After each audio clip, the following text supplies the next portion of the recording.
Welcome to Transcendent. I'm Joe and I'm the dad. And I'm Raya, and I'm the daughter.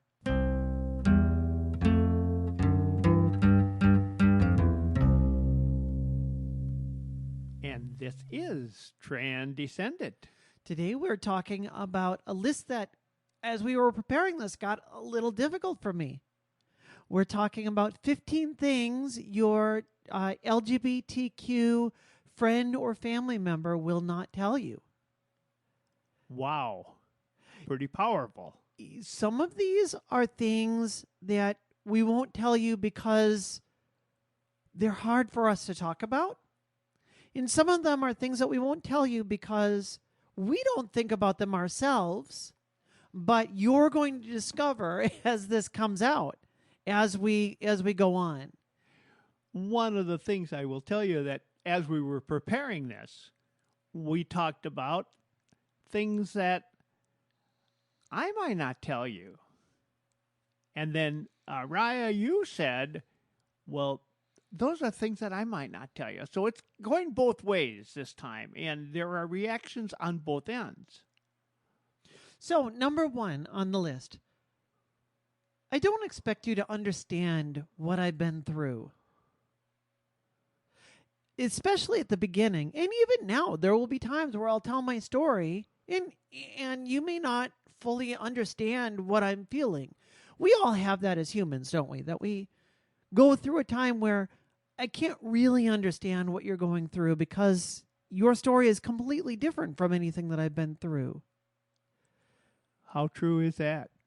But then number two, and this goes right alongside this, I want to know that you're here for me when I'm going through it.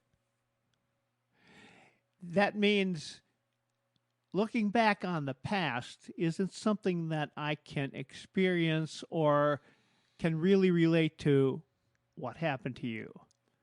But where you are right now, that I can identify with. That is what you want me to be able to understand.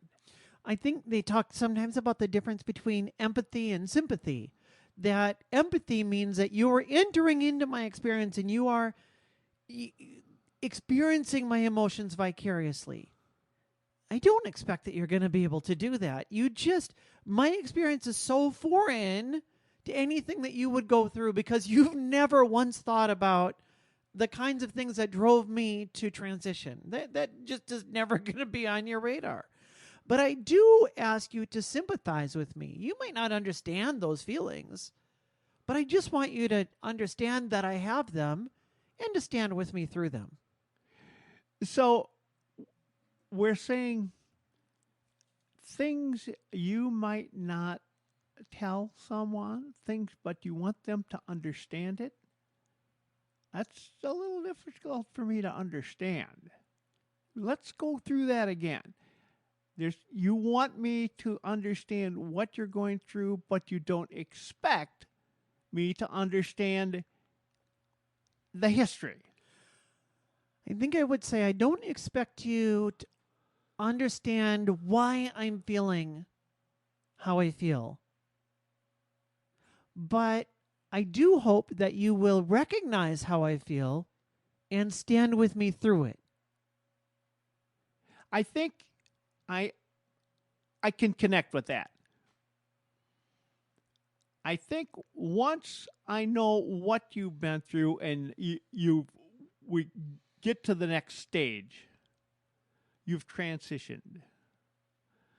You want me to then make sure that I can accept it totally, be all in. And when I miss sometimes, which I still do, sometimes and say he instead of she. It doesn't happen very often now. I can't think of the last time that you've done that. Yeah, it's been a long time, but that's what you're saying. You want me to be able to be there. Yeah, I think so. And for instance, the easiest one to talk about is one that we've talked about a lot on this show is how I feel about my old name.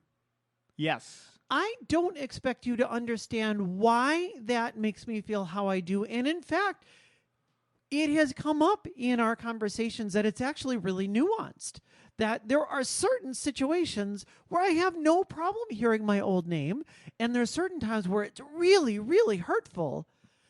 And I wouldn't expect you to know the fine detail between those like I do, because I don't even know. And certainly, I know I can go back to how I thought I would feel before I transitioned, and that is nowhere near how I actually feel. It's been really quite different. So if I didn't know how I was going to feel, I certainly wouldn't expect for you to understand how I feel. But I do expect that when I tell you, and as you have, that I've told you, that's really hurtful when I hear my old name and you say, I Hmm. don't understand it, but I can accept it. Yes, and I can try to avoid that. Yeah, yeah. And that leads to number 3. And this really is true for anyone, but it's especially true for your LGBTQ loved one. You don't have to solve my problems. Sometimes I just need to know you're listening. And I think that is true in so many areas. Whether you're talking about another situation, someone who has terminal cancer, you don't expect them to solve their problems, but you want to be there and show your compassion and the fact that you're listening, that you have the empathy. Mm-hmm. You and I have both done a lot of sales, and we know that sales is service and sincerity. What that means is you're serving them. You're not coming with your own agenda of, hey, I think you need this thing, regardless of whether you need it or not, and I'm just going to try to force it on you. It's that you stop and really listen. And we all have gone through that circumstance where you go in, maybe you go into the store and you need something, and you talk to the salesperson. The salesperson doesn't understand a thing about what you want.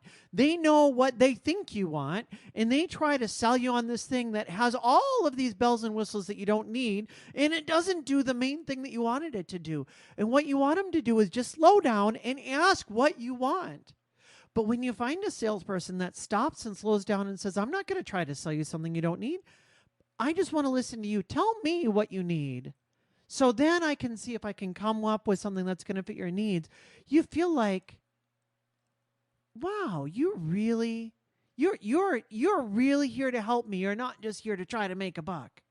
That's right. I remember there were times when I would try to sell a client something, and the more we talked about it, the more I realized this was wrong for the person. And I told them so. I didn't want to I didn't want to damage my own reputation by telling someone that they should have something that I knew wasn't right for them. Mm-hmm. When we get into these emotional situations here, it's kind of the same thing. Is that if I come to you and I say, boy, I'm really struggling with my feelings right now as I'm going through my transition and I really had a rough day. The last thing I want is for you to come and say, I got the solution that'll meet all of your needs. It does X, Y, and Z, and it's going to do, it's going to. Shut up. I don't need an answer right now. I need to know what the answer is. Be here for me because I'm really hurting. That's a good analogy. Yeah.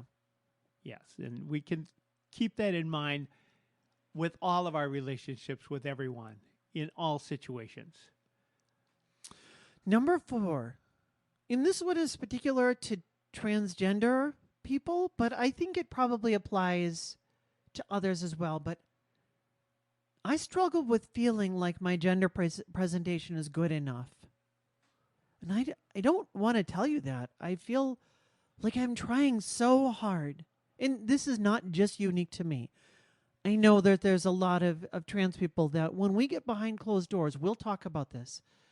And we'll talk about how difficult things are. And, how did I feel about this? And how did I feel about that? I remember a transgender friend that was here in the area for a while. And I was at the store. I was at the grocery store. And she happened to be a few aisles over. And I was thinking to myself while I was in line, I was thinking, boy, I just hope that I am presenting as female well enough, like all of these other people around, like her over there and her over there and her over there. And then all of a sudden I discovered that the her over there was another transgender person in the city here that I happened to know. I just didn't recognize her at first. And so I went back and I told her after the fact, I said, hey, I didn't have a chance to talk to you when we were in the store, but I saw you in the store. And I specifically thought, boy, I wish I looked like she did. And she said, you're kidding, because I thought to myself, I wish I looked like you did. Now, not in that situation because she didn't see me, but other times where she's thought that about me. I don't want you to know how much I'm thinking all the time about this, but I think about it all the time. And my response to that when we were preparing for this podcast was to say to you, be yourself. And you are. And I would say that to my friend. I would say, don't worry about it. You are doing fine. I saw you at the grocery store and I thought, wow, look at how great you're doing. Be yourself. You are fine. But we all do that, don't we? We all go through, we view ourselves with a much harsher lens than we view anybody else, of course, because you can only control one person's actions. You can't control anybody else, but you can control yourself. So you're always looking at what can I do better? So you mentioned that you were concerned about your voice. When you listen to this podcast, sometimes you think, I don't sound enough like the woman I am. Not sometimes. Every time. Well, if it's any consolation, I've told you this before. People will call me on the phone, and people who don't know me, and when they do, sometimes they'll say, "Oh yes, hello, Mrs. Jones." No, I'm not. I'm the dad. Well, and I know for me, I work at a phone job where I talk to people all day long, and I can't remember the last time that I've had somebody misgender me on the phone. They hear me and they hear a woman. It's just that I don't. Mm-hmm. And we all are self-critical like that. Yep. But particularly when you're transitioning, there's a lot of that. But there's other things that go along with it. It's not just voice. It's gender, it's emotion, it's a variety of things that are different generally between male and female. I've thought about it a lot, like crossing cultures. You've crossed cultures that you went and you lived for a few years in Japan. Mm-hmm. And there were things that you learned that Americans do that you learned you don't do that in Japan. But there were some things that you never learned that Americans do that you never learned not to do those things, and you don't know what those were because you never learned them. But the longer that you stayed there, the more of those things you keyed into. And you've told me that there were some times where people were very surprised at a custom that you would do, or that you spoke as much Japanese as you did, or whatever. Well, that's, I think, a lot of how it is with transitioning, that we're always thinking, do I understand the culture well enough? Do I blend in well enough? And I don't know that ever really goes away. Interesting. And our next point. Number 5. I regret not doing the right gendered things with you. And actually, number 6, I regret doing the wrong gendered things with you. When I look at the difference between my sister and I growing up, I think she instinctively understands some things about what does it mean to be a woman, because she was just socialized right into it that I missed out on. And there are some things, some ways where I understand, here's what the guys do, that I find when I talk to other women, they don't understand, why do guys do this? And I can kind of understand it because I lived right through that and I understand it. But certainly for me, now that I've accepted who I am, there are times where I think back on those memories and I think, I really wish I had done the girl kind of things and not the boy kind of things, because I missed out on some of those memories. Well, I think you lived the boy things, but I also think you lived the girl things. If I remember, especially in your high school years, a lot of your close friends were girls, and you hung out with girls almost more than you hung out with boys. And I didn't understand why. I didn't know why. I just knew it, that felt more comfortable, but I didn't know quite why. Yeah. Yeah. Yeah. Mm-hmm. And yet there was always a place where I couldn't really just be one of the girls. And so there's always an aspect of regret with that. That the girls got to do things that the girls would do together because girls do things that I was always excluded from. And especially in a family context. If you're in a family where the guys go and do one thing and the girls do another thing, the girls all go into the kitchen and they talk about things and the guys all go out into the garage and they do guy things. If I grew up always having to go to the garage, I might not tell you how difficult that was for me. I spoke with actually a transgender person who is not out to most people yet, but happens to be singing in their local chorus or like a choir, and they are singing one of the it's a transgender guy who's singing right now in the girls section because they haven't transitioned. And when the choir director had them and said, the guys are all going to do this and the girls are all going to do this, they said, boy, that it just felt like a little ping, like, ooh, it didn't feel good to be grouped in with the girls because he felt like he belonged with the boys. Mm-hmm. We might not tell you that, but we feel it. Number 7. I might not always feel comfortable talking about my situation with you. Of course, we're loved ones, and so we want to be open. We want to be as close as we can. But of course, LGBTQ issues are deeply, deeply personal, aren't they? Oh, they are. And so sometimes it takes establishing a level of trust, and you might want to push farther with me than I'm ready to talk about. That works on the other side, too, where I have a transgender person, male or female, in this case, female. And when you first came out, I wasn't real comfortable talking to people about it. It took me a while to get really comfortable enough to just mention that as a matter of fact. To get to the point where I would just say in passing, yes, our daughter is transgender. And it's like saying, well, I was in the Army.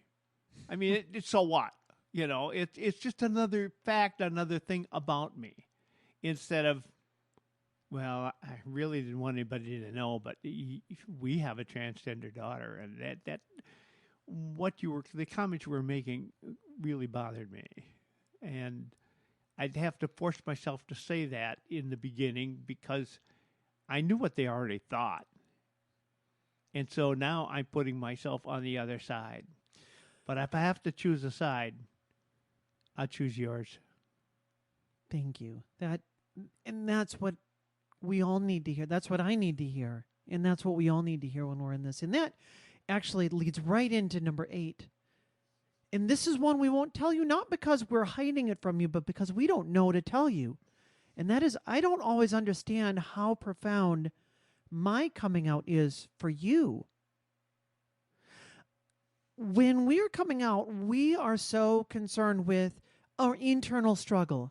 And do we hide it, or do we tell anybody, or do we let it out, or do we become ourselves, or do we let ourselves be ourselves, or do we hide it because we know that it's going to create problems? And we're so involved in this internal struggle that we don't recognize how difficult it may or may not be for you.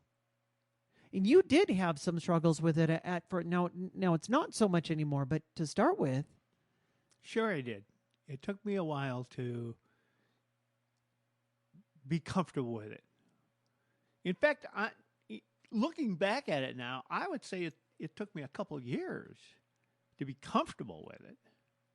It didn't take me a couple of years to mention it to people, but to be comfortable, maybe even 3. I don't know.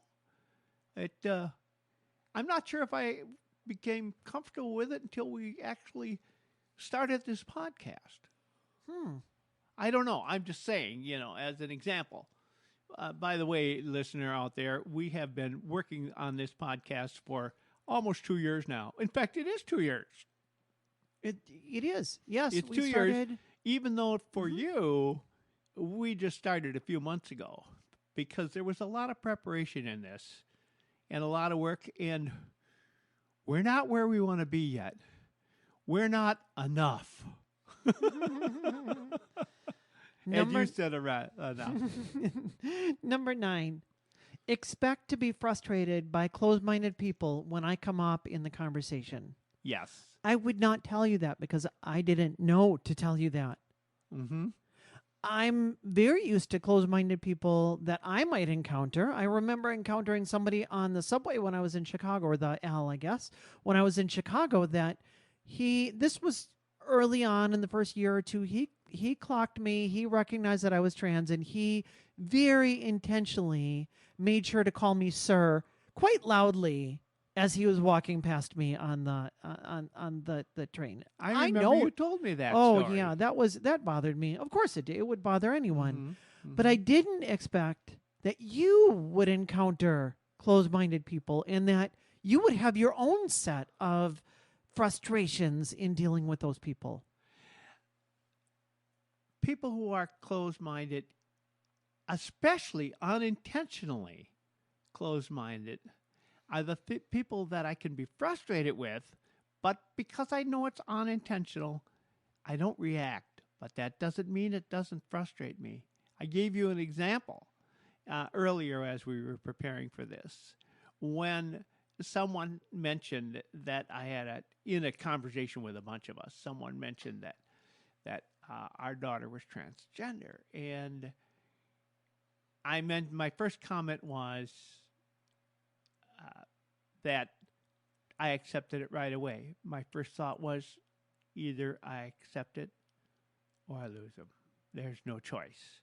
That was my first thought, and that's where I decided I was going to be from the get-go. And another person who overheard this and didn't know that, say a new friend, said, well, I can accept it. I can be accepting, but not affirming.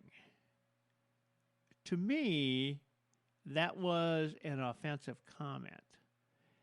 I think the person didn't understand that, and it was an unintentional offensive comment as far as they were concerned. It was really a step in the right direction. Say, oh, I can accept it, but here's this wall.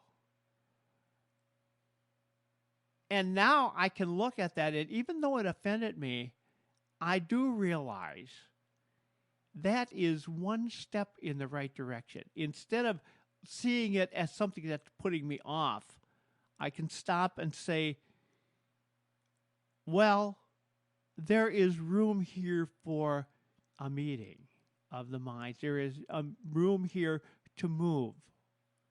And so at least we're at the point where it's a civil conversation and goes from there. And of course, I know the militant type too.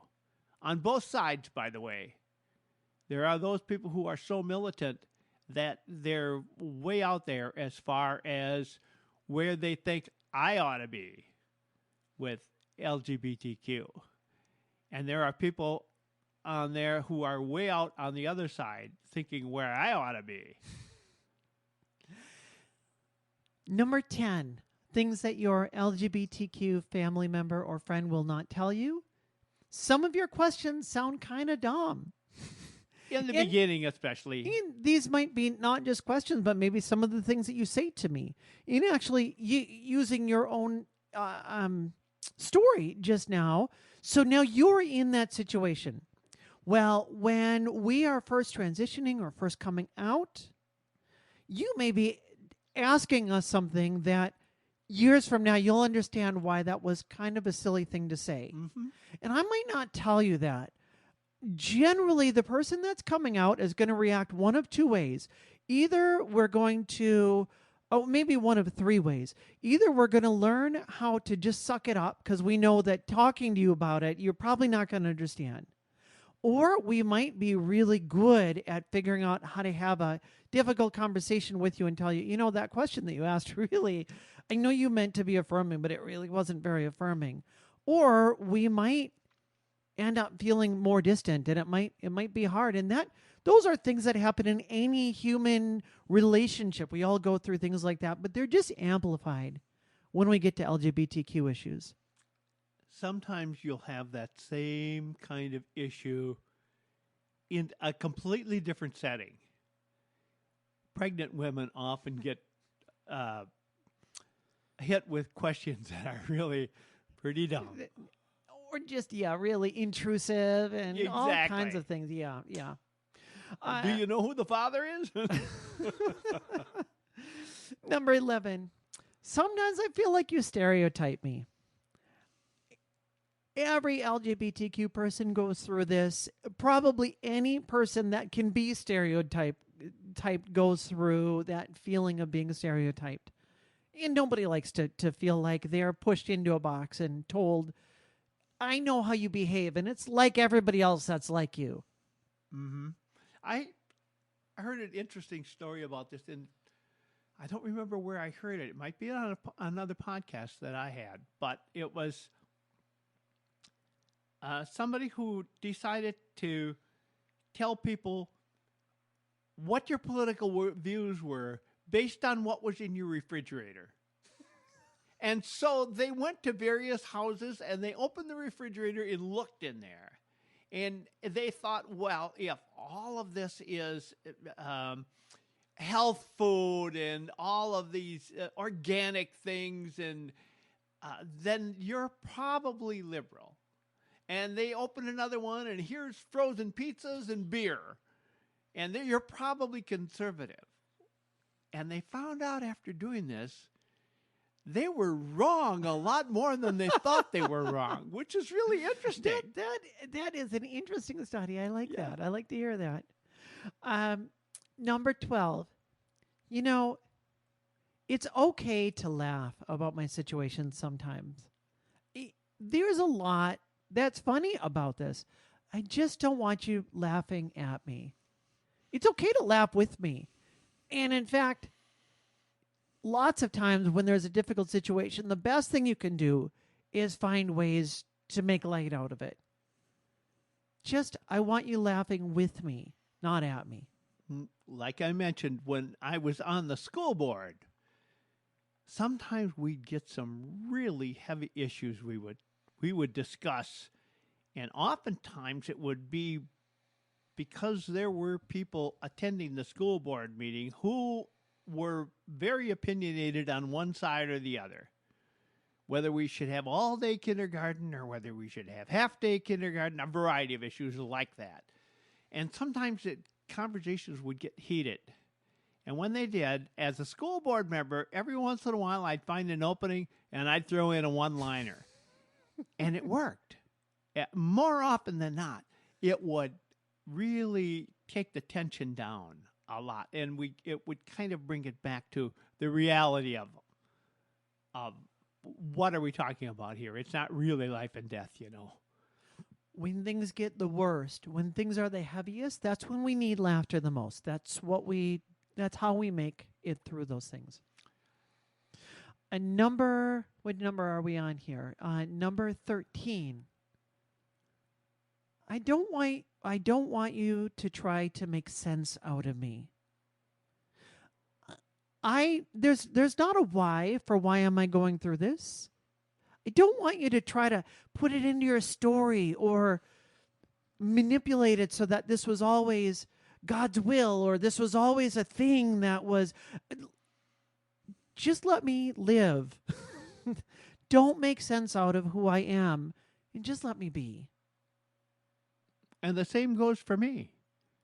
I'm the dad, and I want to be the same, you know. Let me be me. These are all really things that we want from one another as humans. It's just they're amplified when we start talking about LGBTQ issues. Yeah. No two lives are alike.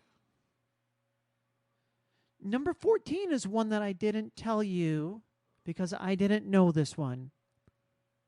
The way that you relate to me might change the way that you relate to some of your friends. It does. I know when you first came out and I first told some of my friends, some of my very close friends made it as a matter of fact. I told them, and it was a little bit like if I told them, "Oh, when I was in high school, I played softball."